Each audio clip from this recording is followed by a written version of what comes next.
ঠিক করতে ব্যস্ত।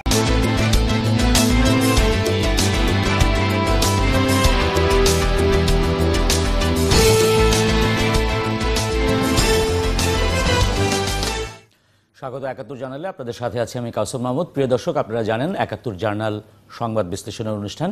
এখানে আমরা আলোচনা করি দিনের উল্লেখযোগ্য খবরগুলো নিয়ে। জানিয়ে দেই আগামীকাল সকালে যে পত্রিকাগুলো হাতে পাবেন তার প্রধান শিরোনামগুলো, সাথে থাকে সার্বক্ষণিক আপডেট হওয়া নিউজ পোর্টালগুলোর খবর।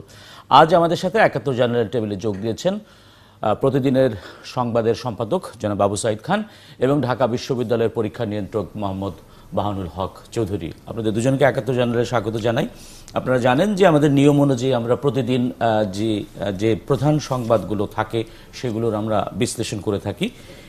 গেল রোববার দিন দ্বিতীয় দফায় আমরা জানি যে তনুর ময়নাতদন্ত হয়েছে, দ্বিতীয় দফায় ময়নাতদন্ত রিপোর্ট দেওয়া হয়েছে এবং এই ময়নাতদন্তের রিপোর্ট দিয়ে জনাব আবু সাঈদ খান একটা বিতর্ক আছে। প্রথম যখন গত ২০শে মার্চ খুন হয়, তারপর যখন ময়নাতদন্ত দেওয়া হয়, সেখানে চিকিৎসকরা বলেছিলেন যে তনু হত্যার আগে ধর্ষণের কোনো আলামত পাননি, কিন্তু সিআইডি যখন আবার ময়নাতদন্ত করলেন সেখানে তারা আলামত পেয়েছেন এবং তারা ডিএনএ নমুনা পেয়েছেন। এই যে এখনো পর্যন্ত দীর্ঘ সময় পার হয়ে যাওয়ার পরেও আমরা একটা সন্তোষজনক কোন রকম ময়নাতদন্ত পেলাম না, এটি নিয়ে আপনার প্রথম মন্তব্য শুনতে চাই জানাবো। আচ্ছা, এই ময়নাতদন্ত সম্পর্কে তনুর বাবা মা এটাকে প্রত্যাখ্যান করেছে। আমার মনে হয় যে সমগ্র জাতি এটাকে প্রত্যাখ্যান করেছে, কেন একটা সন্দেহের উদ্রেক ঘটে। তনু কিভাবে খুন হয়েছে এটা জিনিসটা অনেকটা দিবালোকের মতোই সত্য এবং তার বিভিন্ন জায়গায় ক্ষতচিহ্ন ছিল, সেই সময় রিপোর্টে এসছে এবং পরবর্তীতে কিন্তু অজানা কারণে কিংবা কোনো কারণে এবং বিশেষ রহস্যজনক কারণে এটাকে অন্য খাতে প্রবাহিত করার চেষ্টা করছে এবং এই রিপোর্টটা এটা আমাদেরকে ব্যথিত করে যে যারা এই ধরনের পেশায়, মহৎ পেশা, চিকিৎসার মতো মহৎ পেশায় জড়িত, তারাও আজকে স্বাধীনভাবে রিপোর্ট দিতে পারছেন না কিংবা দিচ্ছেন না। এটা খুবই দুঃখজনক ঘটনা, কেননা এই ঘটনার মধ্য দিয়ে তো সত্যটাকে বেরিয়ে আনা উচিত। আর একটা ব্যাপারটা হচ্ছে সিআইডি রিপোর্টে তো অলরেডি এটা প্রকাশ ঘটেছে আমার মনে হয়, এবং সেখানে তিনজনের পরিচয় না, মানে তিনজনের ব্যাপারে স্পাম পাওয়া গেছে। তো এই ঘটনাগুলো তো অনেকটা ওপেন এবং সেই আলোকে আমার মনে হয় অগ্রসর হওয়া উচিত। এই ব্যাপারটা নিয়ে আর টানাহেঁচড়া করা ঠিক না এবং এখানে অপরাধী যেই হোক, তারা যে পেশারই হোক, যেই হোক, তাদেরকে চিহ্নিত করা দরকার এবং এই ব্যাপারে আন্তরিকভাবে এগিয়ে আসতে হবে। আমার মনে হয় সিআইডি কাজটাকে অনেকটা এগিয়ে দিয়েছে, তারপরে এটাকে সেই লক্ষ্যে অগ্রসর হওয়া। আমাদের সাথে টেলিফোনে যুক্ত হবেন তনুর বাবা ইয়ার হোসেন। তার সাথে যুক্ত হওয়ার আগে আপনার একটা ছোট্ট মন্তব্য নিতে চাচ্ছি। এই যে তনু হত্যার পর দেশব্যাপী যে সাধারণ মানুষের যে প্রতিবাদ এসছিল, সেই প্রতিবাদের কারণেই কিন্তু আসলে এটির একটা সুরাহা হওয়া উচিত। আপনার কাছে কি মনে হয় যে একটি স্পর্শকাতর এলাকায় এই হত্যাকাণ্ডটি ঘটেছে বলেই কি আসলে এত দীর্ঘায়িত হচ্ছে বিষয়টি? ঠিক, এটা স্পর্শকাতর এলাকা তো না, মানে একটা কেন্দ্রবিন্দুর পাশেগুলি যে স্পর্শকাতর না, এটা সুষ্ঠু বিচার হওয়া দরকার। মানে প্লেসটাকে এখানে গুরুত্ব দেওয়া ঠিক হবে না এই অবস্থায়। তাহলে কিসের জন্য এটা বিলম্বিত হচ্ছে? সেটা তদন্ত সংস্থা সিআইডি দেখতেছেন, সেন্ট্রাল গভর্নমেন্ট যেটা দেখতেছেন। আজকে দেখলাম যে চার্জশিট দাখিল করা হয়েছে, এটাতে বিচার প্রক্রিয়া মানে বিচার শুরু হয়ে গেল।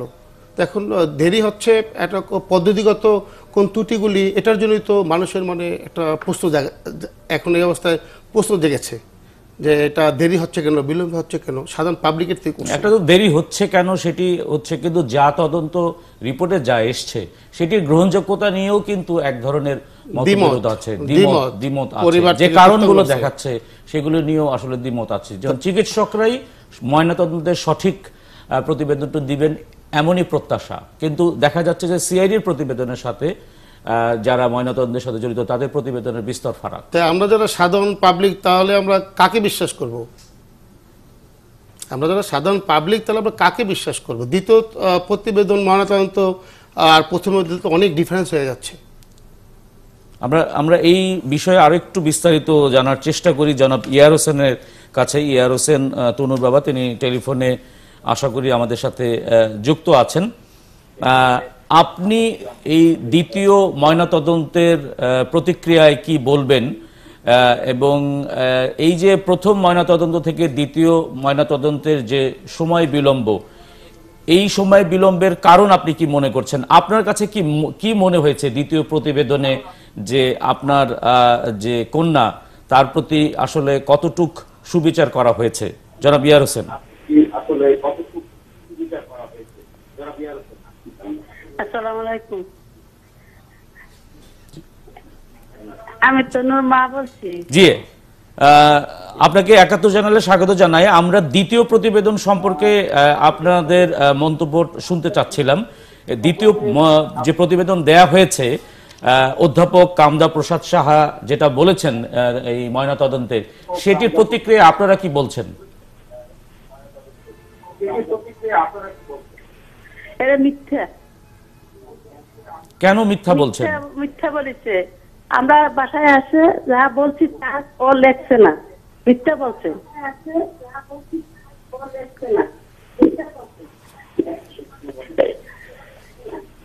ওর লগে কে জড়িত আছে এটা আইনের আওতায় আনেন। জি, মিথ্যা বলেছে ডাক্তারে। আপনি টেলিভিশনের ভলিউমটা একটু কমিয়ে আমাদের সাথে কথা বললে আমরা মনে হয় স্পষ্ট শুনতে পাবো।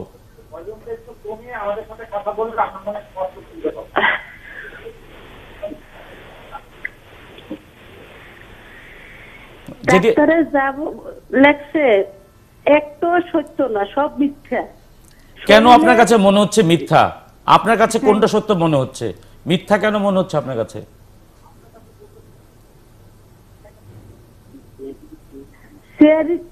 আমাদের সত্য বুঝতে পারছি না। রিপোর্ট দিছে এটাই সত্য। সিআইডি যে রিপোর্ট দিয়েছে সেটাকে আপনারা সত্য বলছেন? আপনাদের কি মনে হয়েছে যে সিআইডি যে রিপোর্ট দিয়েছে এবং দ্বিতীয় ময়নাতদন্তের যে রিপোর্ট এসছে, এই দুটোর মধ্যে পার্থক্য কোথায়? কেন সিআইডির রিপোর্টটিকে আপনারা সত্য মনে করছেন? সিআইডি আমরা যা বলেছি তা সিআইডি লেখছে, আর আমরা ডাক্তারে যা বলছি তা কোনো লেখছে না। আপনারা ডাক্তারকে যা বলেছেন সেটা ময়নাতদন্তে আসেনি বলছেন আপনারা? সবকিছু মিলিয়ে আপনাদের কাছে প্রশ্ন সেটা হচ্ছে যে আপনারা এখন কি বলবেন এই যে দ্বিতীয় ময়নাতদন্তের পর সরকারের কাছে কিংবা সাধারণ জনগণ যারা আপনার কন্যার প্রতিবাদে মুখর হয়ে উঠেছিল দেশব্যাপী, তাদের কাছে আপনার কি বলার আছে? সরকারের কাছে, দেশবাসীর কাছে আমরা এটা চাই।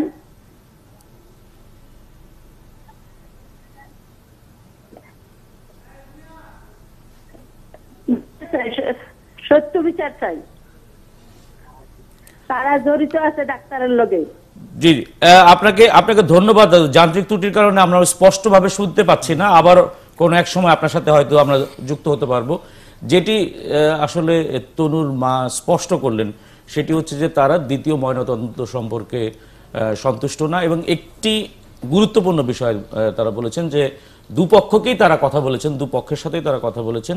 সিআইডির সাথে যারা যে কথাটা বলেছেন সেটি তারা বলছেন সেটির কাছাকাছি বা সেটির প্রতিফলন ঘটেছে তাদের ময়নাতদন্তে, কিন্তু ময়নাতদন্তকারী অন্য যে দুটি দল, সেই দুটি দলের সাথে তারা যে কথা বলেছেন সেই কথায় আসলে তাদের ময়নাতদন্তের সাথে তাদের কোনো মিল নেই। আচ্ছা, আমি তাদের বক্তব্য অন্য জায়গায় শুনেছি। তারা বলেছেন যে শারীরিক নির্যাতন যে খোয়াব তারা দেখেছেন এবং নির্যাতন করা হয়েছে সেটা যেটা সিআইটির প্রতিবেদনে বেরিয়ে আসছে এবং কাছাকাছি, কিন্তু সেখানে ডাক্তারের মানে পার্সনিক পরীক্ষায় সেটা আসেনি।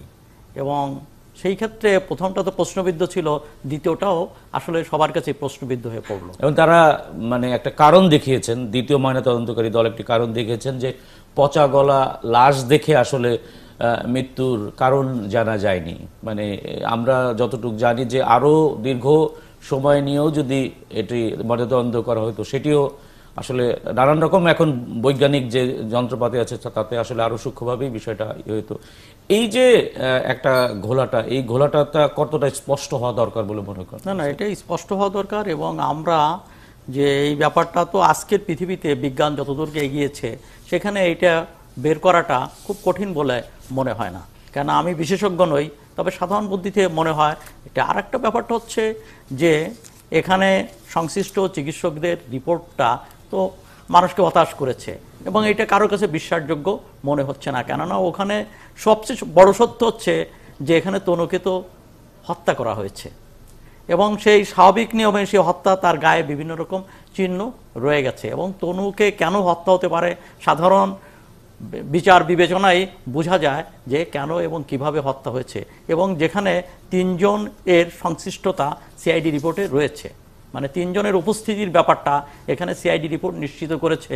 তো তারপরে কেন যে স্বাভাবিকভাবে তনুর সঙ্গে কারো সম্পর্কের বিষয়টা তো এটা বিশ্বাসযোগ্য ব্যাপার না। অতএব সেখানে যে জোরপূর্বক তার উপর নির্যাতন, শারীরিক নির্যাতন করা হয়েছে, এটাই কিন্তু আমাদের সাধারণ বুদ্ধিতে আসে। আর আরেকটি বিষয়, যত দিন যাচ্ছে গল্পের বিস্তার ঘটছে, নানান রকম গল্প আসছে আমাদের। বাউল হক চৌধুরী, আপনার কাছে একটি বিষয় জানতে চাই। আপনি নিশ্চয়ই লক্ষ্য করেছেন যে ঘটনার মানে মূল যে বিষয়টি, অর্থাৎ আসামিকে ধরার চেয়ে তনু কিভাবে ধর্ষিত হয়েছে, তনুর কিভাবে তদন্ত হয়েছে কিনা, ময়না তদন্ত প্রথমটা কি, সেটির দিকে আসলে বেশি নজর দেয়া হচ্ছে। এবং ক্রমশই এটার যে অভিযুক্ত যারা বা যাদের মানে আমরা আসামি হিসাবে যাদেরকে চিহ্নিত করব, তারা কিন্তু আসলে মানে আড়ালে চলে যাচ্ছে। এটিকে কিভাবে আসলে বিশ্লেষণ? এটা মেনে নেওয়া যায় না। এটা তো এখন তো আসলে এই আপনার যে কথাটা, এটা কিন্তু জনগণের কথা। এটা জনগণ এই কথাগুলি বলতেছে যে এটাকে তারা এভাবে ধামাচাপা দেওয়ার চেষ্টা চলতেছে। যদি চার্জশিট আজকে দাখিল করা হয়েছে কোর্টে, বিচারের দিকে এখন জনগণ বা আমরা তাকিয়ে থাকবো। কিন্তু আমাদের কি করার থাকতে পারে। কিন্তু ময়নাতদন্ত নিয়েই যদি অস্পষ্টতা থাকে, তাহলে আমরা মূল যারা আসামি, যাদেরকে আমরা প্রত্যাশা করছি যে ময়নাতদন্তের ভিত্তিতে তাদেরকে ধরা হবে, তারা তো আস্তে আস্তে বিষয়টা এখন যদি মানে জনগণ যদি শক্ত অবস্থান নেয়, তাহলে ময়নাতদন্ত আপত্তি করবে। আমরা যেমন এই ময়নাতদন্ত মানি না, তনুর আব্বা মা বলেছে যে এই রিপোর্ট আমরা মানি না, এটা মানি না, এবং এটাই হলো বাস্তব সত্য।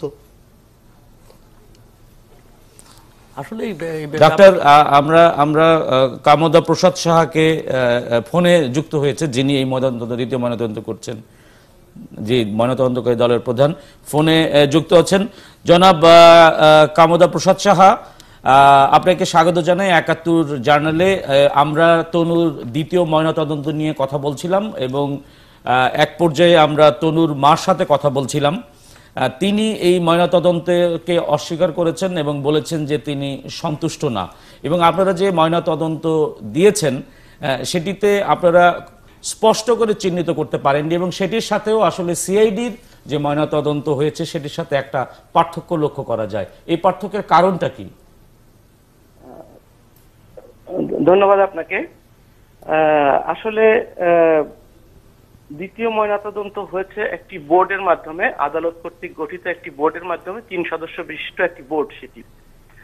এবং এই দ্বিতীয় ময়নাতদন্তে 3 সদস্য বিশিষ্ট বোর্ড প্রথম ময়নাতদন্তের 10 দিন পরে প্রথম ময়নাতদন্ত করা, দ্যাট মিনস প্রথম ময়নাতদন্তে যে সমস্ত লাশের কাটাছেঁড়া হয়েছে সেই লাশ কবর দেওয়া হয়েছে।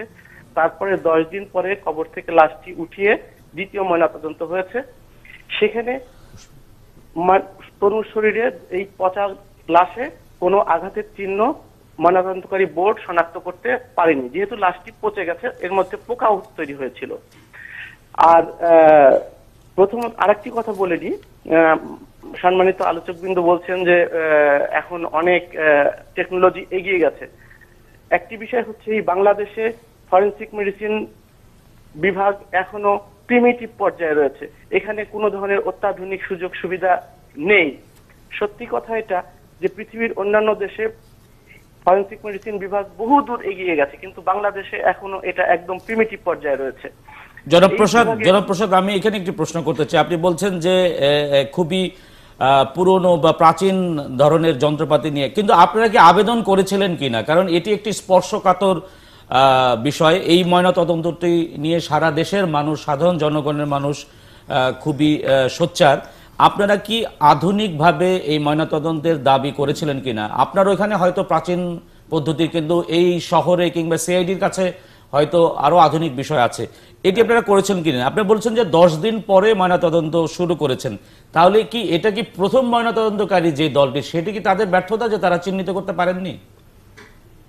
না না, আর তার আগে আমি আরেকটি কথা বলিনি, যে একটু আগে বলা হয়েছে যে সিআইডি রিপোর্টের সঙ্গে দ্বিতীয় ময়নাতদন্তের রিপোর্টের, সিআইডি ময়নাতদন্ত করেনি, সিআইডি ডিএনএ রিপোর্ট প্রস্তুত করেছে, সেটির সঙ্গে দ্বিতীয় ময়নাতদন্তের রিপোর্টের মিল নেই, গড়মিল।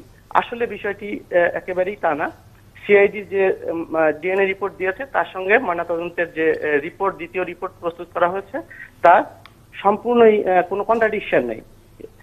এখন সিআইডি তার ডিএনএ রিপোর্টে 3 জনের বীর্যের উপস্থিতি পেয়েছে তনুর শরীর থেকে কাপড় চোপড়ে, এবং দ্বিতীয় ময়নাতদন্তে সেটাই বলা হয়েছে যে evidence of sexual intercourse are found, এইভাবেই মন্তব্যটা করা হয়েছে। সুতরাং ওই ডিএনএ রিপোর্টের সঙ্গে এইটির কোনো কন্ট্রাডিকশন নেই। আমার কাছে সিআইডি রিপোর্টের একটি প্রতিবেদন আছে এবং আমি সেটা দেখেই বলছি যে সিআইডি বলেছে ডিএনএ পরীক্ষার পর যে তনুকে যে ধর্ষণ করা হয়েছিল সেটি তারা ডিএনএ নমুনা থেকে তারা পেয়েছেন। আপনি বলছেন যে সিআইডির সাথে আপনাদের তদন্ত একই, আমি ঠিক বুঝতে পারছি না। সিআইডির রিপোর্ট, আমরা তো ডিএনএ রিপোর্ট সংগ্রহ করেছি, সেখানে বলা হয়েছে যে তার তরুণ শরীর থেকে যে সমস্ত আলামত সংগ্রহ করা হয়েছে, কাপড় চোপড়, সেখানে 3 জন মানুষের বীর্যের উপস্থিতি পাওয়া গেছে। সেই 3 জন মানুষের যে বীর্যের উপস্থিতি পাওয়া গেছে তাদেরকে কি চিহ্নিত করা গেছে? না না, সেই চিহ্নিত করা কিন্তু ফরেনসিক মেডিসিন ডিপার্টমেন্টের এখতিয়ারে নয়। আমি সর্বশেষ একটি প্রশ্ন করতে চাই। তনুর মা বলেছেন যে দ্বিতীয় ময়না তদন্ত তারা প্রত্যাখ্যান করেছেন কারণ প্রত্যেকটা দলের সাথেই তারা কথা বলেছেন এবং শুধুমাত্র সিআইডির দলের ময়নাতদন্তে যেটি এসছে সেটিতে তাদেরকে যে প্রশ্ন করা হয়েছিল, তাদেরকে যে জিজ্ঞাসা করা হয়েছিল সেটির প্রতিফলন আছে, কিন্তু দ্বিতীয়টিতে নেই। আসলে ওনারা হয়তো বিষয়টিকে ওইভাবে বুঝতে পারছেন না। আমরা দ্বিতীয় ময়নাতদন্তে কিন্তু বলেছি যে সার্কামস্টেন্সিয়াল এভিডেন্স দিয়ে কিভাবে মৃত্যু হয়েছে সেটাকে বের করা যাবে। আমরা কিন্তু দ্বিতীয় ময়নাতদন্তকারী বোর্ড সকল বিষয় বিবেচনা করেছে, এবং এইখানে একটি বিষয় আমার কাছে খুবই অবাক লাগছে, সেটা হচ্ছে সবাই এই ময়নাতদন্তের রিপোর্টকে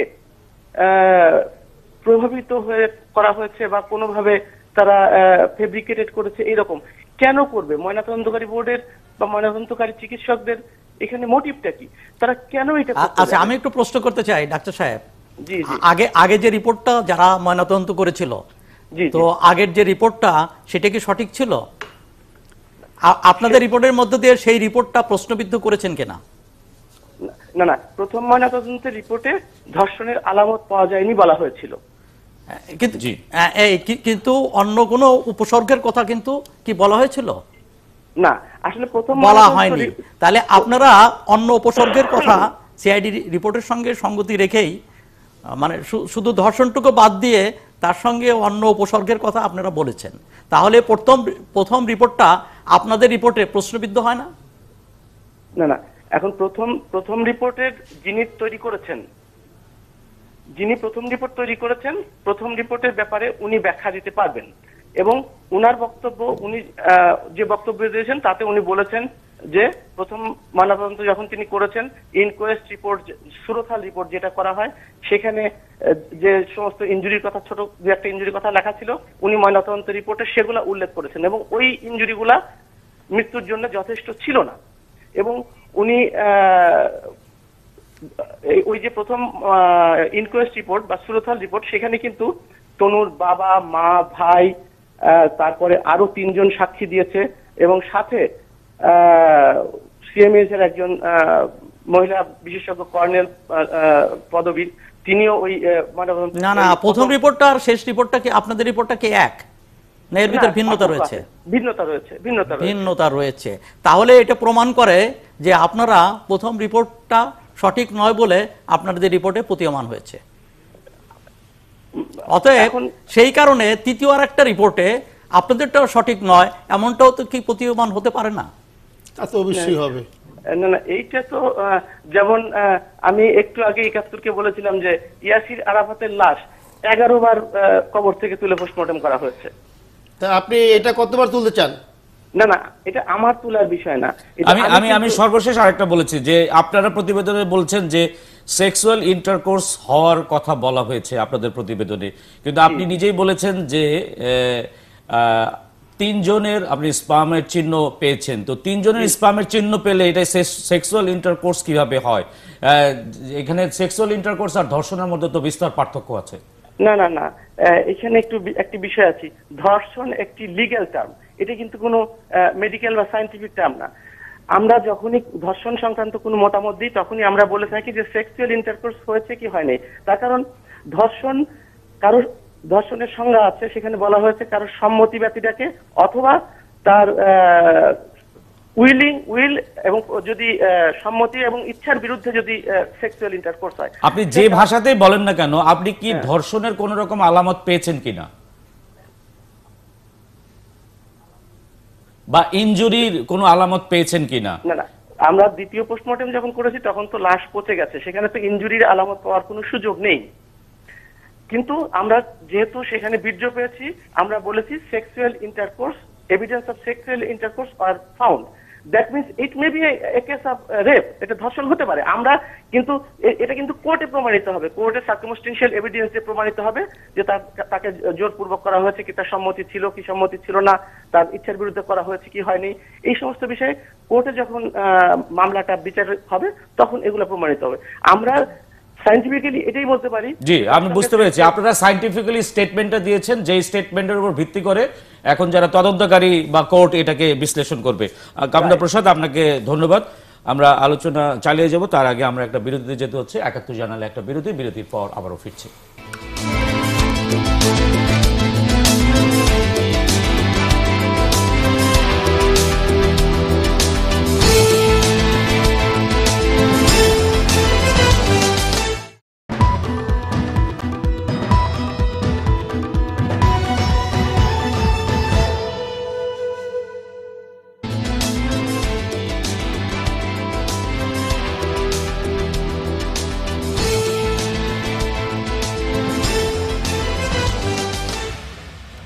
আদালতে তনুর দ্বিতীয় ময়নাতদন্ত রিপোর্ট, বাবা মায়ের প্রত্যাখ্যান, গ্রহণযোগ্য প্রতিবেদনের দাবি স্বজনদের। সৌদি সামরিক জোটে যোগ দেওয়ার সিদ্ধান্ত হয়নি, প্রয়োজনে কাবা শরীফ রক্ষায় সেনাবাহিনী পাঠাবে বাংলাদেশ। বান্দরবানে খোলা বাজারে ভিজিএফ এর চাল, সরকারি সাহায্য চোখে দেখেননি দুর্গম পাহাড়ের মানুষ। চেক রিপাবলিক 1 গোলে হারিয়ে ইউরো মিশন শুরু করেছে ডিফেন্ডিং চ্যাম্পিয়ন স্পেন।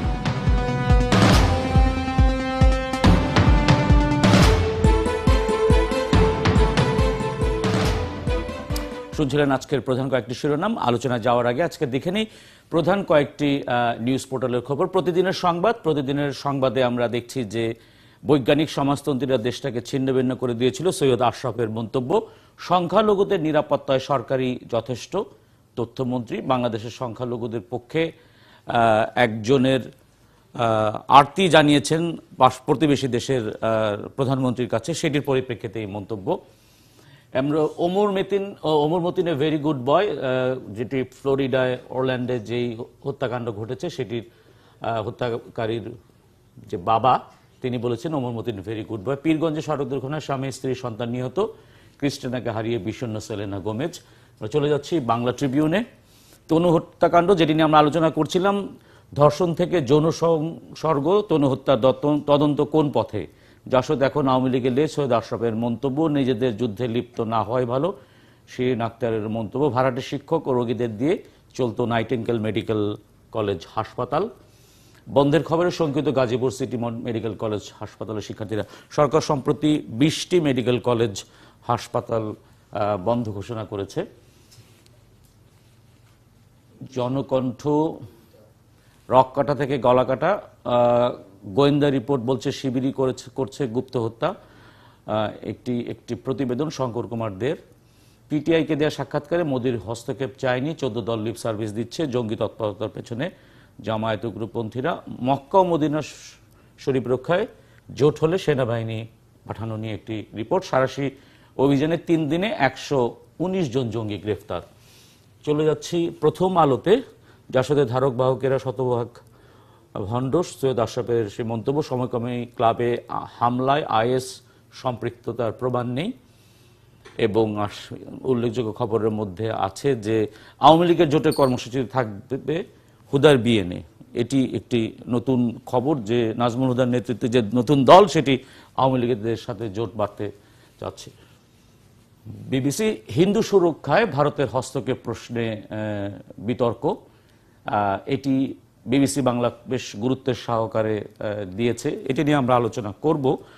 সন্ত্রাস প্রতিরোধে মাগুরায় ডিফেন্স পার্টি, এই সাঁড়াশি অভিযানের সাথে তারাও এক ধরনের একাত্মতা ঘোষণা করেছে এবং স্থানীয়ভাবে এক ধরনের প্রতিবাদ উঠেছে এই ডিফেন্স পার্টির নামে। এরপর আমরা যাচ্ছি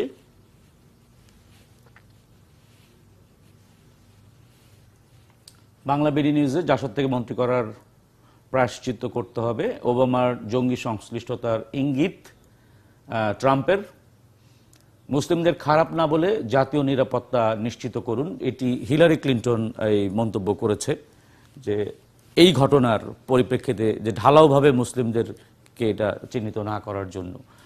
আমরা সমকালে চলে যাই। সবাই সৈয়দ আশরাফের এই মন্তব্যটি গুরুত্ব সহকারে দিয়েছে দেখছি। বঙ্গবন্ধু হত্যার ক্ষেত্র তৈরি করেছিল জাসদ সৈয়দ আশরাফ, 200 ক্লাবে হামলায় আইএসের সম্পৃক্ততা সুস্পষ্ট প্রমাণ নেই এবং ঈদ ক্যাম্পে ভারতীয় ভিসা পাচ্ছেন 60,000 বাংলাদেশি। অনেকেই আশা করছি যে এই আবেদনে সাড়া দিবেন, যেহেতু 1 বছরের ভিসার আবেদন করেছে। আমরা তনু হত্যা নিয়ে কথা বলছিলাম, সেটি হচ্ছে যে দ্বিতীয় ময়নাতদন্তকারী যে প্রধান, তার সাথে আমরা আলাপ করলাম। একটি বিষয়ে আমরা হয়তো এখানে একটা টানতে পারি, সেটি হচ্ছে প্রথম ময়নাতদন্তের সাথে দ্বিতীয় ময়নাতদন্তের একটা বিরাট পার্থক্য হচ্ছে যে প্রথম ময়নাতদন্তে তনুকে হত্যার আগে ধর্ষণের কোনো প্রমাণ পায়নি।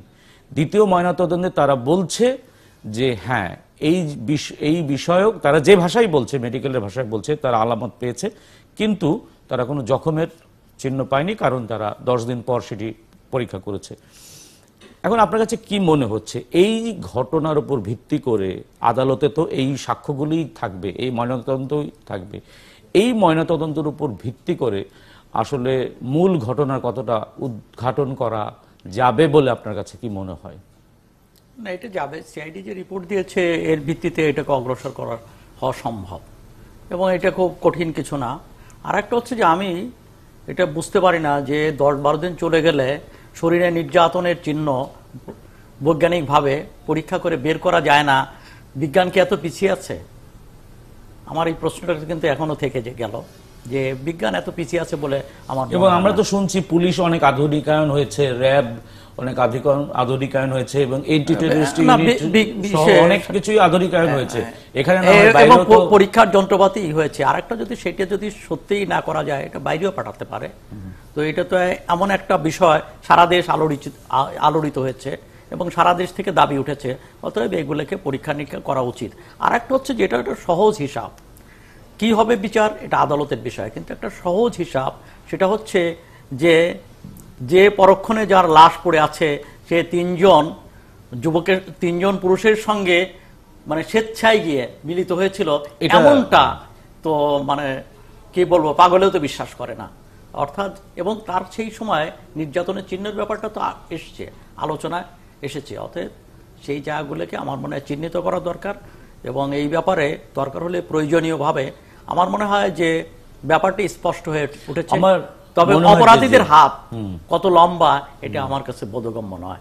যে তার লাশ নিয়ে টানা হেঁচড়া হচ্ছে, তার বাবা মাকে বারবার প্রশ্ন মানে বারবার তাদেরকে নিয়ে করতে হচ্ছে, মানে প্রশ্ন করা হচ্ছে, তাদেরকে বিভিন্ন জায়গায় ডেকে নেওয়া হচ্ছে, অথচ অপরাধীদের টিকিটও স্পর্শ করতে দেখা যাচ্ছে যে তনু মরেও মানে শান্তিতে নেই এবং যারা তনুর বিচার চাইছে তারাও এক ধরনের শঙ্কিত। তবে সবকিছু ছাপিয়ে কিন্তু আমরা প্রত্যাশা করি যে তনুর এই হত্যার বিচার হোক, কারণ তনু এখন হচ্ছে আসলে সাধারণ মানুষের একটা আশা আকাঙ্ক্ষার প্রতীক। সাধারণ মানুষ এই হত্যাকাণ্ডের ভেতর দিয়ে যে পরিমাণ সরব হয়েছিল, যে পরিমাণ প্রতিবাদ জানিয়েছিল, তারা আসলে আইনের প্রতি শ্রদ্ধাশীল থাকতে চায় এবং তারা দেখতে চায় যে এই বিচার সুষ্ঠু হোক। জনাব বাহাউল হক চৌধুরী, আপনার ছোট্ট মন্তব্য নিয়ে আমরা অন্য প্রসঙ্গে যাব। আপনি কি মনে জি, করছেন? আপনার কথার সাথে আমি একমত। জি, আমরা অন্য আরেকটি প্রসঙ্গে যাব, সেটি হচ্ছে যে আমরা এই যে গেল 2-3 মাস যাবত আমরা যে দেখছি টার্গেট কিলিং নিয়ে সরকারও চিন্তিত, সাধারণ মানুষও চিন্তিত, এবং অনেকেই আসলে এক ধরনের শঙ্কার ভিতরে আছেন, কারণ যে প্যাটার্নে আমরা কিলিংগুলো দেখছি, যে মানুষগুলোকে আমরা লক্ষ্য করে এই হত্যাকাণ্ডগুলো ঘটানো হচ্ছে, এরা একেবারেই সাধারণ মানুষ। এরা বিভিন্ন ধর্মাবলম্বী, এর মধ্যে পুরোহিত আছেন, এর মধ্যে যাচক আছেন, এর মধ্যে লেখক আছেন, ব্লগার আছেন, কিন্তু এটিরকে আসলে দমন করার জন্য সরকার এক ধরনের সাঁড়াশি অভিযান চালাচ্ছে, এবং সেই সাঁড়াশি অভিযান নিয়েও প্রশ্ন উঠেছে যে 8,500 মানুষকে গ্রেফতার করা হয়েছে, এর মধ্যে 192 জন মাত্র জঙ্গি, এবং আজকে বিরোধী পক্ষ বিএনপি বলেছে যে এর মধ্যে 2100 জনই হচ্ছে তাদের দলের, বিএনপি এবং জামাতের। সবকিছু মিলিয়ে এই যে সাঁড়াশি অভিযান চলছে এবং যে প্রক্রিয়ায় চলছে, সেটি নিয়ে আপনি আসলে কতটা আশাবাদী আবু সাঈদ খান? এই ধরনের অভিযানের তো প্রয়োজন আছে, কেননা যেখানে মানুষের নিরাপত্তা নেই সেখানে তো পুলিশি অভিযান তো নিঃসন্দেহে একটা গুরুত্বপূর্ণ বিষয়। কিন্তু যেভাবে অভিযান করা হয়েছে এবং সেই অভিযানের মধ্য দিয়ে কারা ধরা পড়েছে এবং তারা কারা, বাকি 8,000 8,500 তারা কারা, এগুলো স্পষ্ট হওয়াটা দরকার। এবং সেগুলো সম্পর্কে কিন্তু সেইভাবে বক্তব্য নেই, যে শুধুমাত্র বলা হচ্ছে যে 119 জন কি 21 জন হচ্ছে জঙ্গি, তো বাকিরা কারা, তাদেরকে কেন গ্রেপ্তার করা হয়েছে, সেই বিষয়গুলো আমার মনে হয় সরকারের পক্ষ থেকে স্পষ্ট করা দরকার। আর আমাদের অতীতের অভিজ্ঞতা তো ভালো না, কেন অতীতে আমরা দেখেছি যে এই ধরনের অভিযানের মধ্য দিয়ে যে সেখানে গ্রেপ্তার বাণিজ্য হয়েছে, এই ধরনের অভিযানের মধ্য দিয়ে বিভিন্ন রকম লোকদেরকে হয়রানির শিকার হয়েছে, সাধারণ মানুষও হয়রানির শিকার হয়েছে। তবে আমরা আশা করব যাতে হয়রানির শিকার না হয়, এবং 8,500 লোক যাদেরকে গ্রেপ্তার করা হয়েছে তারা কারা, কোন দলের এবং কেন গ্রেপ্তার করা হয়েছে এ ব্যাপারে সরকার অবশ্যই আমরা একটু জানার চেষ্টা করি। মেজর জেনারেল অবসরপ্রাপ্ত একে মোহাম্মদ আলী শিকদার, নিরাপত্তা বিশ্লেষক, তিনি বাড়িধারা স্টুডিওতে আছেন। আমি আপনাকে জনাব আবু সাঈদ খান যেই আশঙ্কাগুলো বলল সেটির সাথে যুক্ত করে বলতে চাই যে আমরা 2005 সালে এই বিশেষ করে জেএমবি নিষিদ্ধ ঘোষণার পর থেকে 2016 সালে একটা লম্বা সময় গেছে। এই একটা লম্বা সময় আমরা অতিবাহিত করার পরেও আমরা কিন্তু যতগুলো গুপ্ত হত্যা হচ্ছে দেখছি কেউ আনসারুল্লাহ বাংলা টিমের সদস্য অথবা জেএমবির সদস্য তারা জড়িত। এরকম একটি নিষিদ্ধ সংগঠনের এই তৎপরতা প্রকাশ্যে কিভাবে হচ্ছে, এটি আসলে এই যে প্রকাশ্য ঘোষণা দিয়ে সাঁড়াশি অভিযান করে এটি আসলে দমন করা সম্ভব কিনা, এটাকে আপনি কতটা যৌক্তিক মনে করছেন জনাব শিকদার? না, আমি তো এই যে অভিযানটি চলছে, দেখেন এটার কিন্তু প্রেক্ষাপট আপনি কিছু বর্ণনা করলেন এবং এটার গুরুত্ব কিন্তু অপরিসীম। এটি অপারেশন অপরিহার্য, কিন্তু ঘোষণা দিয়ে যেভাবে করা হয়েছে সেটি যদি না করা হতো তাহলে সেটা ভালো হতো। কিন্তু অপারেশন কিন্তু অপরিহার্য এবং এর কোনো বিকল্প নেই, কারণ জঙ্গিরা যেভাবে উদ্যত আচরণ করে রাষ্ট্রের নিরাপত্তা, জননিরাপত্তাকে চ্যালেঞ্জ করেছে, সুতরাং এইরকম একটি অভিযান একেবারে একান্তভাবে অপরিহার্য এবং এই অভিযানের সফলতা কিন্তু কোনো বিকল্প নাই। যদি এই অভিযান ব্যর্থ হয় তাহলে কিন্তু আরো বড় ধরনের দুর্যোগ নেমে আসবে রাষ্ট্রের নিরাপত্তা এবং জননিরাপত্তার বিরুদ্ধে। সুতরাং এখানে আমরা প্রত্যেকেই যার যার অবস্থান থেকে সে রাজনৈতিক দল হোক বা আমরা ব্যক্তি পর্যায়ে হোক, এটি আমরা যেন সতর্কভাবে আমাদের ক্রিয়া বা প্রতিক্রিয়া জানাই যাতে এই অপারেশনটি যেন ক্ষতিগ্রস্ত না হয়। আমি আজকে আমাদের অন্যতম প্রধান দল বিএনপির একটি বক্তব্য শুনেছি, তিনারা বলেছেন যে তাদের 2,000 বা 2,500 লোককে গ্রেপ্তার করা হয়েছে। এটি আমার কাছে মনে হয়েছে যে এই সংখ্যাটা এইভাবে না বলে তারা যদি সুনির্দিষ্টভাবে তাদের নেতাকর্মী কোন থানায়, কোন জেলায়, কোথায়, কে, তার ঠিকানা কি, সেটি তালিকা করে পুলিশের কাছে দিতেন এবং মিডিয়ার কাছে দিতেন, তাহলে সেটি মিডিয়ায় প্রকাশিত হলে পুলিশের কাছে গেলে সেটি তাদের এই অভিযোগের যদি সৎ উদ্দেশ্য থাকতো সেটি অর্জিত হতো এবং এই অভিযান ক্ষতিগ্রস্ত হতো না। কিন্তু কোনো বড় রাজনৈতিক দল থেকে বা কোনো পক্ষ থেকে যদি ঢালাও অভিযোগ দেওয়া হয় তাহলে এই অভিযানটি ক্ষতিগ্রস্ত হবে এবং সেটি আমাদের নিরাপত্তার জন্য ভালো কোনো ফল দিবে না। আর আরেকটি কথা আপনাকে বলতে চাই, এই যে বিশেষ অভিযানটি চলছে এটাকে বলা হয়েছে কম্বিং অপারেশন, অর্থাৎ বাংলায় আমরা বলছি চিরুনি অপারেশন। এই অপারেশন অন্যতম একটি কৌশল হলো কর্ডন অ্যান্ড সার্চ, অর্থাৎ ঘেরাও এবং তল্লাশি। আমরা আমাদের পেশাগত অভিজ্ঞতা থেকে আমরা কিন্তু এই ধরনের অপারেশন করেছি এবং সারা বিশ্বে কিন্তু এই ধরনের অপারেশন অহরহ হয়ে থাকে। মেজর জেনারেল শিকদার জি, আমি একটু আপনার কথা সাহায্য হবে এর জন্য আমি বলছি যে আমরা যদি যে কোনো অপারেশনের একটা আউটকাম আমরা জানতে চাই, আমরা যদি সংখ্যার দিক থেকে বিচার করি তাহলে 8,500 দেখছি, কিন্তু যেটা সরকারিভাবে বলা হয়েছে অর্থাৎ কম্বিং অপারেশন যারা চালাচ্ছেন তারা বলছেন জঙ্গি ধরেছেন 119 জন। সেক্ষেত্রে যে এই যে উদ্দেশ্যে আসলে কাজটি করা সেটি আসলে সফল হয়েছে কিনা, আপনি কি মনে করছেন কিনা এই অপারেশনের সমালোচনাও আছে? বিএনপি বলছে যে এটা গ্রেপ্তার বাণিজ্য এবং আসলে মাহমুদা হত্যাকাণ্ডের পরেই আসলে এই কম্বিং অপারেশনটি করা হয়েছে। পুলিশের একজন স্ত্রী তিনি আসলে হত্যা হওয়ার পরে আসলে পুলিশ সরব হয়েছে, এরকম সমালোচনাও আছে। আপনি কি বলবেন? না, আমি কিন্তু সেই কথাটি বলার চেষ্টা করেছিলাম যে পুলিশ কিন্তু এই অভিযানটা যখন শুরু করেছেন, এই ধরনের অভিযানের কিন্তু একটা সুনির্দিষ্ট লক্ষ্য থাকে, একটা টার্গেট থাকে। সুতরাং সেটি পুলিশ জানবেন যে তারা কি টার্গেট নিয়ে কি লক্ষ্য নিয়ে মাঠে নেমেছেন। সুতরাং সেই লক্ষ্য টার্গেট যখন অর্জিত হবে তখনই বলা যাবে যে এটি সফল হয়েছে কি হয়নি। আর আমরা যদি বলতে চাই তাহলে কিন্তু এই অভিযানটি যখন পুলিশ ঘোষণা দিয়ে গুটিয়ে নেবে সেটা কি সফল হলো নাকি আধাহাদি অবস্থায় ফিরে এলো, সেটি দেখার পরে পরবর্তী ঘটনা দেখে কিন্তু আমরা বলতে পারবো যে এটি সফল হলো কি হলো না। তবে একটি কথা আমাকে একটু বলতে দেন, সেটি হলো এই যে ধরেন এই যে অপারেশন যেটা আমি বলছিলাম, যে এই ধরনের অপারেশনে আমরা যে বলি সেটা হলো সাইড ইফেক্ট, পার্শ্ব প্রতিক্রিয়া বা কোলাটারাল ড্যামেজ কিন্তু অবশ্যই কিছু না কিছু হবে। এটি আমরা সারা বিশ্বে যত অপারেশন এরকম হয়েছে তার অভিজ্ঞতা, আমাদের নিজস্ব অভিজ্ঞতা থেকে বলতে পারি। তবে এই পার্শ্ব প্রতিক্রিয়া বা কোলাটারাল ড্যামেজটা যেন সহনীয় পর্যায়ে থাকে এবং সেটা সহনীয় পর্যায়ে থাকবে তখনই যদি পুলিশ এই অভিযানটি শুরু করার আগে তাদের যে পরিকল্পনাটি করেছেন সেটা যদি সঠিক পরিকল্পনা হয়ে থাকে এবং তারা যদি সেটি সঠিক গোয়েন্দা তথ্যের উপর ভিত্তি করে থাকেন তাহলে অবশ্যই সেটা সহনীয় পর্যায়ে থাকবে।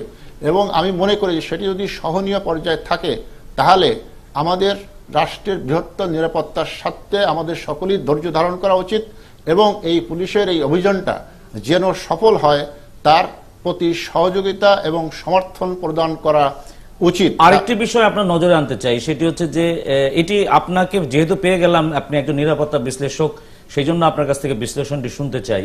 আমরা দেখি যে প্রায় যখন এই টার্গেট কিলিংগুলি হচ্ছিল, টার্গেট কিলিংগুলি হওয়ার পর আইএস এক ধরনের দায় স্বীকার করত, তাদের যে ওয়েবসাইটে সে দায় স্বীকার করত। কিন্তু আমরা অবাক হয়ে লক্ষ্য করলাম যে বাবুল আক্তারের স্ত্রী যখন মাহমুদা হত্যা হলো তখন আইএস সেটি নিন্দা জানিয়েছে। এটি কোনো কৌশল কিনা, আপনার কাছে কি মনে হয়? আইএসের কি এটি কোনো কৌশল হতে পারে কিনা? এটি আইএসের কোনো বিষয় বলে আমি মনে করছি না। আপনি যে আইএস আছে কি নাই এটি নিয়ে যে বিতর্ক চলছে এটি নিয়ে কথা আমরা আগেও বলেছি। আমি আপনাকে একটু তথ্যমূলক কথা বলি, সেটি হলো এই আল কায়দার যিনি বর্তমান প্রধান আয়মান আল জাহারি, তিনি একটি বই লিখেছেন। সেই বইটি হলো দি নাইটস আন্ডার প্রফেটস ব্যানার। সেখানে আল কায়দার শত্রু কারা, তাদের টার্গেট কারা, তাদের অপারেশন কৌশল কি, তার বিস্তারিত বর্ণনা তিনি করেছেন। আমি এই কথাটি বললাম এখানে, এটা বিস্তারিত বলার সুযোগ নেই এই অল্প সময়ে। এই আল কায়দার থেকেই কিন্তু আইএসের সৃষ্টি।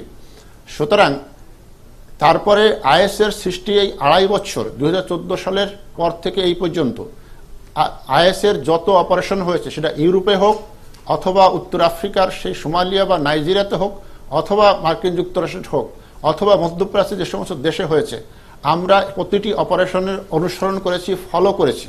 আমরা কিন্তু দেখেছি যে আইএস এই পর্যন্ত বাংলাদেশে যেভাবে একজন শুধুমাত্র হিন্দু পুরোহিত হওয়ার জন্য বা হিন্দু ধর্মের লোক হওয়ার জন্য বা খ্রিস্টান ধর্মযাজক হওয়ার জন্য যেভাবে হত্যা করেছে, কোনো একটি আক্রমণ, একটি টার্গেট তারা এইভাবে আক্রমণ করে নেই, হত্যাকাণ্ড তারা চালায়নি। আর একটি তথ্য আপনাকে বলি, সিরিয়ায় যে আইএসের তো দৌরাত্ম আমরা জানি একসময়, এখন যদিও তারা একটু পিছু হটছে, বাট তাদের তো বিরাট দৌরাত্ম এবং ক্ষমতা প্রতিষ্ঠিত হয়েছিল। এই সিরিয়ায় কিন্তু 2.5 কোটি মানুষ, এই 2.5 কোটি মানুষের শতকরা 10 ভাগ কিন্তু খ্রিস্টান। শতকরা 10 ভাগ খ্রিস্টান হলে সেখানে কিন্তু ধর্মযাজকও আছে, পাদ্রীও আছে, ধর্ম গৃহ কিন্তু আছে। আমরা কিন্তু এই পর্যন্ত আইএসের এত দৌরত্ব থাকার পরও একটি ঘটনা বা আমরা শুনি নাই, মিডিয়া আসেনি যে তারা কোনো খ্রিস্টান পাদ্রী বা খ্রিস্টান ব্যক্তিকে স্বতন্ত্রভাবে ব্যক্তিগতভাবে তাকে টার্গেট করে আক্রমণ করে। কিন্তু আমি এই আমাদের দুজন অতিথি আছেন, জনাব আবু সাইদ খান এবং বাউল হক চৌধুরী, তাদের কাছ থেকে বিশ্লেষণটি শুনতে চাই। জনাব শিকদার বললেন যে আইএস নেই, কিন্তু আমাদের যে প্যাটার্নে এই হত্যাকাণ্ডগুলো ঘটছে আমরা যদি সেটা দেখে নেই যে সেটা সুপরিকল্পনা, আমরা ব্লগার হত্যা থেকে শুরু করে, যাজক হত্যা থেকে শুরু করে, বিদেশি যে নাগরিক আছে সেই হত্যা থেকে শুরু করে যদি সবকিছুই দেখি যে সাধারণ অপরাধীরা আসলে এইসব হত্যাকাণ্ডগুলো ঘটাতে পারে না। আইএস হয়তো স্বঘোষণা এখানে নেই, কিন্তু জনাব আবু সাইদ খান এবং বাউল চৌধুরী, আপনাদের কাছে কি মনে হয় যে কোনো না কোনোভাবে আন্তর্জাতিক সংগঠন বা আন্তর্জাতিক নানান রকম চক্র তো এটার সাথে জড়িত থাকতে পারে? আইএস আছে কি নেই এই বিতর্ক আমার কাছে নিরর্থক। কেননা এখানে আমরা জানি যে তালেবান, আল কায়দা, আইএস একই, মানে ভিন্ন ভিন্ন নাম, স্থান ভেদে সময় ভেদে নামের পরিবর্তন ঘটেছে। এমনকি যে সাদ্দামের যে যুদ্ধ, মানে সাদ্দামের যে সৈনিকেরা তারা অনেকে আইএসে নাম লিখিয়েছে। অতএব সেই জায়গা থেকে আমাদেরকে বুঝতে হবে যে এখানে যা ঘটছে সেটা জঙ্গি তৎপরতা কিনা এবং কোনো সুনির্দিষ্ট লক্ষ্যে ঘটছে কিনা। এখানে যেটা আমরা দেখি যে যাদেরকে টার্গেট করা হয়েছে, যেমন প্রথম ব্লগারদেরকে টার্গেট করা হয়েছে, তারপরে শিয়াদেরকে টার্গেট করা হয়েছে, আহমদীদেরকে টার্গেট করা হয়েছে, সুফিদেরকে টার্গেট করা হয়েছে, তারপরে হিন্দু ধর্ম মানে পুরোহিতকে টার্গেট করেছে, খ্রিস্টান যাজককে টার্গেট করেছে, বিদেশিদেরকে টার্গেট করা হয়েছে। তাহলে আমরা দেখি কিন্তু হত্যাগুলো একই রকম মিল আছে এবং একইভাবে হত্যা করা হয়েছে, কিন্তু বারবার টার্গেট পরিবর্তন হয়েছে এবং টার্গেট কিলিং বটে, কিন্তু টার্গেটটা এই যে টার্গেট বা উদ্দেশ্য, এটা নিয়ে আমরা আরেকটু বিস্তারিত আলাপ করব। একটা বিরতির সময় হয়ে এসেছে, 71 জানালে একটা বিরতির পর আবারও ফিরছি।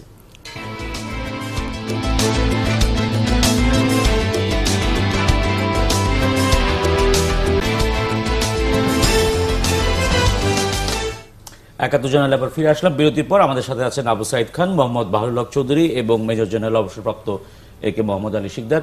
বিরতির আগে কথা বলছিলেন আপনি এই যে সরকারের এই সাম্প্রতিক সারাশি অভিযান এবং জঙ্গি তৎপরতা নিয়ে। জঙ্গি তৎপরতা যেগুলো হচ্ছে যে এই যে উগ্রতা, এটা এক ধরনের উগ্রতা। এখন এই উগ্রতার সঙ্গে জঙ্গি যে সংশ্লিষ্টতা নেই এমনটা বোধহয় বলা যাবে না, তবে এর সঙ্গে আরও কতগুলো কারণ যুক্ত হতে পারে। এখানকার ধর্মাশ্রয়ী রাজনীতি, যুদ্ধ অবৈধের বিচার, দেশীয় বিদেশি চক্রান্ত, সব কিছু কিন্তু এক রেখায় এসে মিলতে পারে। তো এই সব বিষয়গুলো রয়ে গেছে। তাই বাংলাদেশে এখন হচ্ছে যে জঙ্গি আইএস অ্যাপিলেশন পেয়েছে কি পায়নি সেইটা কোনো ব্যাপার না। বাংলাদেশে বিভিন্ন কারণে জঙ্গি তৎপরতা এবং উগ্র রাজনীতি আমরা দেখছি এবং ধর্মীয় উন্মাদনা আমরা দেখছি। তো সেই ব্যাপারগুলো এর সঙ্গে আরও অন্যান্য কারণ যুক্ত হয়েছে কিনা সেটা একটা বিবেচনার ব্যাপার। এবং সেই জন্য এই জঙ্গিকে এটাকে বিচ্ছিন্ন ঘটনা কিংবা এটা জঙ্গি তৎপরতা নয় এইভাবে এটাকে মোকাবেলা করা যাবে না, বরং জঙ্গির সঙ্গে জঙ্গিবাদের যে মতাদর্শ তাদের তো একটা রাজনীতি আছে, সেইগুলোকে চিহ্নিত করে এবং সেখানে কেবলমাত্র পুলিশি অভিযান নয়, এর সঙ্গে রাজনৈতিকভাবে, সাংস্কৃতিকভাবে, সামাজিকভাবে এটাকে কিভাবে মোকাবেলা করা যায়, ধর্মীয় উদারনৈতিক ব্যাখ্যার বিষয়টাও সামনে আনা দরকার। অতএব জঙ্গিবাদকে শুধুমাত্র এক ধরনের সাধারণ অপরাধকে যেভাবে চিহ্নিত করা হয় সেইভাবে চিহ্নিত করাটা ঠিক না। বিশেষ করে অপরাধের যে ক্যারেক্টারগুলো, মানে যে ধারণগুলো আমরা দেখছি, তাতে মনে হয় এটা একটা সুনির্দিষ্ট লক্ষ্যেই এগুলো পরিচালিত। আমি এই সুনির্দিষ্ট লক্ষ্য নিয়ে আমি একটি প্রশ্ন করতে চাই মেজর জেনারেল মোহাম্মদ আলী শিকদারের কাছে। তবে তার আগে বাহুল হক চৌধুরী, আপনার একটা ছোট্ট মন্তব্য চাই এই বিষয়টির উপরে, আপনার বিশ্লেষণটা কি? না, এটা আসলে আইএস সম্পর্কিত না, এটা হলো এই ইন্টারনালি তৈরি করা, ক্ষেত্র তৈরি করা একটা দেশে অশান্তি। এটা গভর্নমেন্ট এটা বুঝতে পেরেছে। আপনারা এর আগে বলেছেন যে ওই ঘোষণা দিয়ে 7 দিনের ঘোষণা দিয়ে বা পুলিশ এসপি সাহেবের ওয়াইফ মারা যাওয়াতেই তারা যে এইটা মাঠে নেমেছে তা না। এসপি সাহেবের ওয়াইফ সেটা বড় কথা, সে আমাদের বোন, আমার একটা বোন বা আমার স্ত্রীও তো হতে পারতো। তাই এরা যেভাবে একটা নিরীহ মেয়েকে তারা যেভাবে মেরেছে, এই জন্য পুলিশ তাৎক্ষণিক একটা অ্যাকশন, সেটা হয়তো বলেছে 7 দিন বা 10 দিন। আমার মনে হয় এটা দীর্ঘমেয়াদী চলতে হবে। আর এটা ইন্টারনাল, এটার সাথে দেখেন এই গ্রুপটা কিন্তু গরুও মারতো পুরাইয়া, ফার্মের মুরগিও মারতো, ট্রাক আগুন জ্বালা দিত, এইটারই একটা পার্ট এগুলো। এটা অন্য কিছু, এটা গভর্নমেন্ট বুঝতে পেরেছে এবং আইএস বলতে কোনো জিনিস বাংলাদেশে নাই, ভবিষ্যতে আসবে না, এটা আমরা কনফার্ম। আমি আমি আমি প্রশ্নটি করতে চাই জনাব শিকদার আপনার কাছে যে এই যে যারা টার্গেট কিলিং করছে, টার্গেট যেহেতু করছে, কিলিং করছে টার্গেট করে, সুতরাং তাদের একটি উদ্দেশ্য নিশ্চয়ই আছে।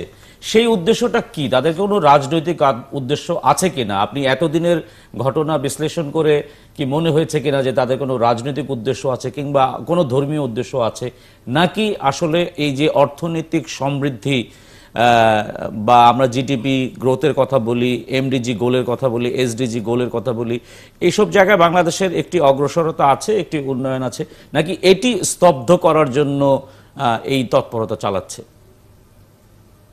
প্রেক্ষাপট বা যে কারণগুলো আপনি বললেন সেই কারণগুলো অবশ্যই এর ভিতরে আছে বলে আমাদের কাছে মনে হয়। তবে আপনি প্রথম যে কথাটি বলেছেন যে টার্গেট কিলিং বলতে আমরা এখন সর্বশেষ যে পরিস্থিতি দেখছি যে এই যে হিন্দু ধর্মের এই পুরোহিত বা খ্রিস্টান ধর্মের সাধারণ মানুষ, মুদি দোকানদার এই নাটোরে হত্যা করা হলো, এটির কোনো সুনির্দিষ্ট উদ্দেশ্য আছে কিনা? আমি মনে করি এই টার্গেট কিলিংয়ের সুনির্দিষ্ট রাজনৈতিক উদ্দেশ্য রয়েছে। কারণটা কি, আমরা কিন্তু সবাই একমত হয়েছি যে এই যে সুনীল গোমেজ নাটোরে, যাকে দোকানদার, মুদি দোকানদার, তাকে হত্যা করা হলো, বা এই ঝিনাইদহের আনন্দ গোপাল, আমরা কিন্তু সবাই একমত এরা কিন্তু ব্যক্তিগতভাবে কোনো অপরাধ করেনি, কারোর সাথে কোনো শত্রুতা ছিল না, কোনো নিরপরাধ নির্ঝরঝর মানুষ। সুতরাং এদেরকে হত্যা করার কারণটি হলো তারা এই ব্যক্তিগতভাবে পরিস্থিতির শিকার। সুতরাং পরিস্থিতি যদি হয়ে থাকে তাহলে সেই পরিস্থিতি কি? সেটি রাজনৈতিক পরিস্থিতি। সুতরাং এই রাজনৈতিক পরিস্থিতির কারণে আমরা যদি দেখি যে কারা ভিকটিম আর এইটা যদি করার মাধ্যমে কাদের সুবিধা হতে পারে, তাহলে অবশ্যই দুটি পক্ষ আমরা স্পষ্টভাবে পেয়ে যাই। একটি হলো এখানে ভিকটিম কিন্তু হবে সরকার, কারণ আমরা সবাই এবং বিশ্বের অন্যান্য সম্প্রদায় বলেন, পশ্চিমা বিশ্ব বলেন, ভারত থেকে বলেন, সবাই উদ্বেগ প্রকাশ করছেন, সবাই কিন্তু এটা নিন্দা জানাচ্ছেন। এবং আলটিমেটলি যেহেতু সরকার রাষ্ট্রের পক্ষ থেকে মানুষের জীবন এবং তাদের সম্পদের নিরাপত্তার দায়িত্বে, সুতরাং এটি যদি ব্যর্থতার কোনো কথা ওঠে সরকারের গায়ে কিন্তু সেই ব্যর্থতার আঁচড়টি লাগবে। সুতরাং এখানে কিন্তু আমরা ক্ষতিগ্রস্ত করা হচ্ছে কোন পক্ষ এই রাজনীতিতে, সেটা কিন্তু স্পষ্ট। এখন আপনি যে কারা এই ঘটনা ঘটিয়ে রাজনৈতিকভাবে কোনো সুবিধা পেতে পারে, আপনি নিশ্চয়ই লক্ষ্য করেছেন যে এই হিন্দুদের যখন হত্যা করা হচ্ছে, গুপ্ত হত্যা, তখন কিন্তু ভারতের আমাদের যে রাষ্ট্রদূত আছেন তার প্রতিনিধি, রাজনৈতিক সচিব কিন্তু দুটি জায়গায়, ঝিনাইদহ ঘটনার পরে, পাবনায় ঘটনার পরে, তারা ওখানে যেয়ে সেটি দেখেছেন এবং যারা নিহত হয়েছেন তাদেরকে সমবেদনা জানিয়েছেন। এইটার অর্থ কিন্তু এই যে এইভাবে হিন্দু পুরোহিত বা হিন্দুদের হত্যাকাণ্ডে ভারতের কিন্তু একটি উদ্বেগের জায়গা বা তাদের একটি ইন্টারেস্টের জায়গা কিন্তু এখানে আছে।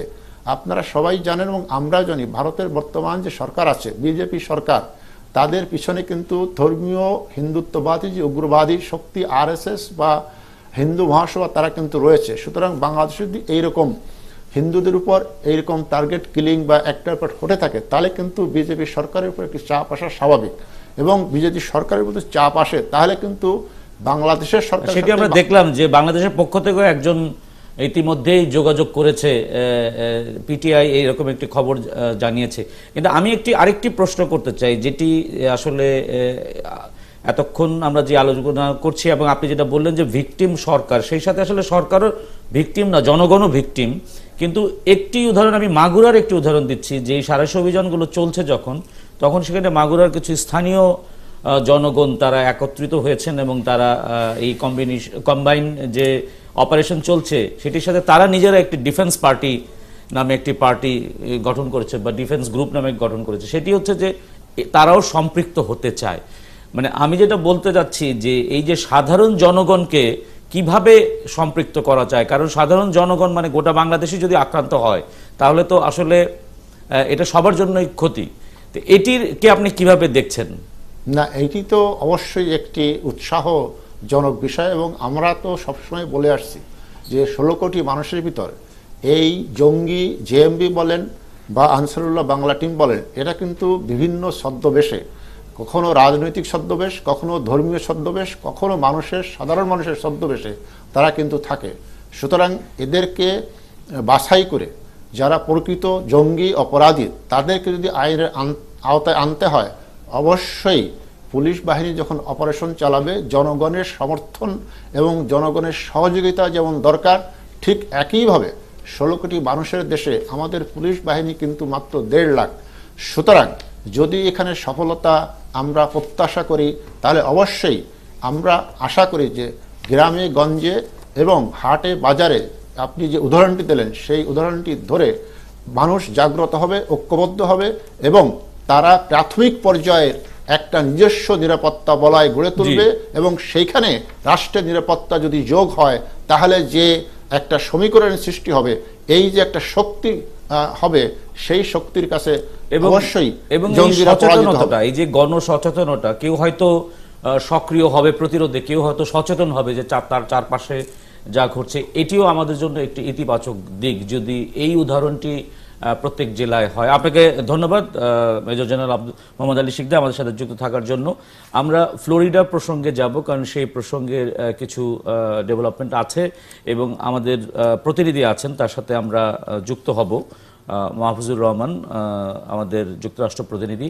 তার আগে আপনাকে জাস্ট আপনাদের দুজনকেই বলছি যে এই যে বন্দুকধারীদের গুলিতে এই যে 50 জন নিহত হলো, 53 জন আহত হলো, এটি নিয়েও এখন আমরা জানি যে নির্বাচন সামনে এবং নির্বাচন নিয়ে দুদলই এখন বক্তব্য দিচ্ছেন।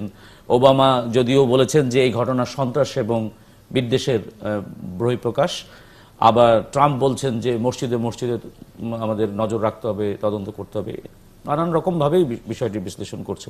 এটি নিয়ে আমরা আলোচনা করব, তবে তার আগে আমরা একটা বিরতিতে যেতে হচ্ছে। বিরতির পর 71 জার্নালে আবারও ফিরছি।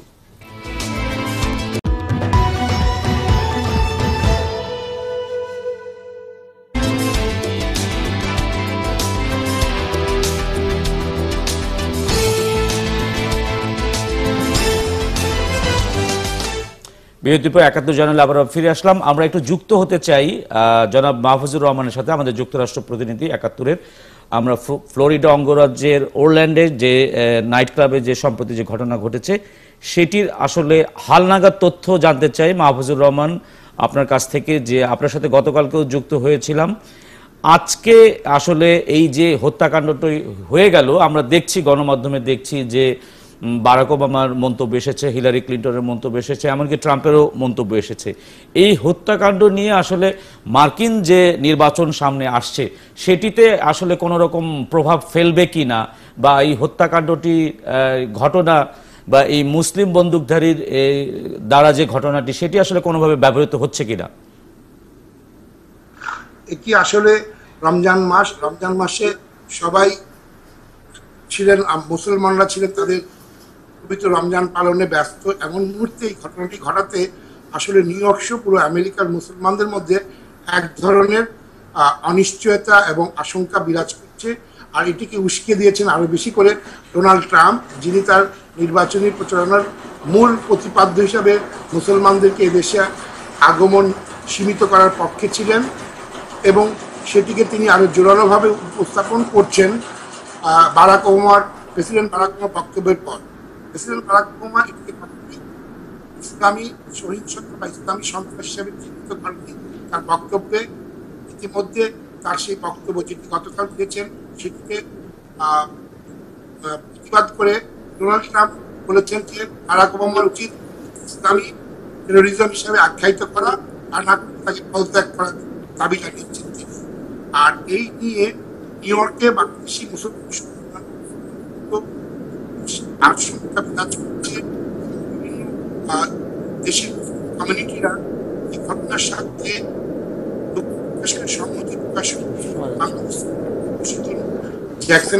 এলাকার সমাবেশ অনুষ্ঠিত হয়েছে, এবং এই সমাবেশে উল্লেখযোগ্য বিষয় যে জ্যাকসন হাইটের এই সমাবেশে এলাকার কাউন্সিলম্যান, যিনি নিজে একজন জনাব মাহফুজুর রহমান, আমি যতটুকু জানতে পেরেছি যে এই মুহূর্তে ট্রাম্প লাইভ বক্তৃতা দিচ্ছে। আমি জানি না এটা শোনার সুযোগ হবে কিনা। আমরা যদি সুযোগ হয় তাহলে একটু পর্দায় দেখতে চাই যে ট্রাম্প কি বলছে এই প্রসঙ্গে। Billions of dollars. We have to stop the tremendous flow of Syrian refugees into the United States. We don't know who they are. They have no documentation, and we don't know what they're planning, and we won't unless we have proper supervision and proper leadership, in which case they're out of here. What I want is common sense. I want a mainstream immigration policy that promotes American values. That's it should. আমরা শুনছিলাম, সময়ের অভাবে হয়তো আমরা পুরোটা করতে পারবো না, শুনতে পারবো না, কিন্তু একটি বিষয় হচ্ছে যে ট্রাম্প কিন্তু চিহ্নিত করছেন এই যে মুসলমান বা ধর্ম, এই বিষয়টাকে তার নির্বাচনী বিষয়ে চিহ্নিত করছেন এবং এই ঘটনাকে চিহ্নিত করেছেন। আমরা গণমাধ্যমে জানতে পারলাম যে তিনি মসজিদগুলিতে নজরদারির মধ্যে রাখতে বলেছেন। জনাব আবু সাইদ খান, আপনি এটা তো ট্রাম্প তো শুরুতে এটা ব্যবহার করে এসছে, ধর্মকে ব্যবহার করে মেক্সিকানদের বিরুদ্ধে, সেখানে এশিয়ানদের বিরুদ্ধে, মুসলিমদের বিরুদ্ধে বক্তব্য দিয়েই তার এক ধরনের মানে রেসিজমকে পুঁজি করার চেষ্টা করছে এবং এইভাবে এবং নিজেকে অলরেডি একজন সাম্প্রদায়িক এবং রেসিস্ট হিসাবে প্রতীয়মান করেছেন এবং এই ঘটনার মধ্য দিয়ে সে রাজনৈতিক ফায়দা লুটার চেষ্টা হবে, তার বক্তব্য সেটা স্পষ্ট হয়ে উঠছে। এবং এইটা এখন একটা প্রশ্ন উঠতে পারে যে হ্যাঁ, যে যুবক করেছে সে নিহত হয়েছে, ওই যুবক কার হাতে ছিল এবং কিভাবে গেছে? সে কি কোনো জঙ্গিদের হাতে ছিল না রাজনৈতিক ষড়যন্ত্রকারীদের হাতে ছিল এবং তাকে উস্কিয়ে দিয়ে এই ধরনের ঘটনা ঘটানো হয়েছে কিনা এই ধরনের প্রশ্ন এসে যায়। সে কি আসলে ক্ষোভের কারণে করেছে নাকি রাজনৈতিক কোনো কৌশলের কারণে করেছে? দুটোই হতে পারে। তারকে ক্ষোভকে অন্যরা এটা কাজে লাগাতে পারে, রাজনৈতিকভাবে ব্যবহার করতেও পারে। তো এই ব্যাপারটা আমরা জানি যে এই যে বিভিন্ন পৃথিবীর বিভিন্ন দেশে তালেবান, আল কায়দা থেকে আইএস, তাদের পিছনে তো আমেরিকান তো এজেন্সিগুলো কাজ করে এবং তাদেরই সৃষ্টি এবং বিভিন্ন সময় রূপ পাল্টাচ্ছে। জানি না এই ধরনের ট্রাম্পকে ক্ষমতা আনার জন্য কিংবা এই আমেরিকাতে বিভাজন তৈরি করে রাজনৈতিক ফায়দা দেওয়ার জন্য এই ধরনের মানে তাকে ব্যবহার করা, ওমর মতিনকে ব্যবহার করা হয়েছে কিনা সেই প্রশ্ন কিন্তু আমরা নিশ্চিত করে আমরা জানি না, বলতে পারছি না, তবে আমরা ধারণা করছি যে এটি নিয়ে যখন তদন্ত হবে ষড়যন্ত্র থাকতে পারে। আপনার ছোট্ট মন্তব্য দিয়ে আমরা শেষ করতে চাই। না, এটা তো আমাদের গভর্নমেন্ট লেভেলে তো এটা নিন্দা জানিয়েছে, এটার নিন্দা জানিয়েছে। আর এটা হলো ইন্টারনাল এত অবস্থা যে প্রায় 150 জন লোক মারাই গেছে। তো এটার 50 জন মারা গেছে, 50 জন আহত হয়েছে। এই মুহূর্তে আমরা এটা বলতে পারবো, আর 2 একদিন যাক স্পষ্ট ঘটনা কি আসল ঘটনা, যেটা আমরা আলোচনা করলাম যে এটা কোনো ঘটনা ঘটলো, তাৎক্ষণিক ছেলেটাকে মেরে ফেললো 3 ঘন্টা পরে, কি হইলো ঘটনাটা আমরা তো বুঝতে পারতেছি না। বাট যে কোনো মৃত্যুটাকে তো আমরা এটা সাপোর্ট করি না, এটা আমরাও নিন্দা জানাই। আপনাদের দুজনকে ধন্যবাদ 71 জার্নালে অংশগ্রহণ করার জন্য। দর্শক আপনাদেরকে ধন্যবাদ। 71 জার্নাল লেখা নিয়ে শেষ করছি।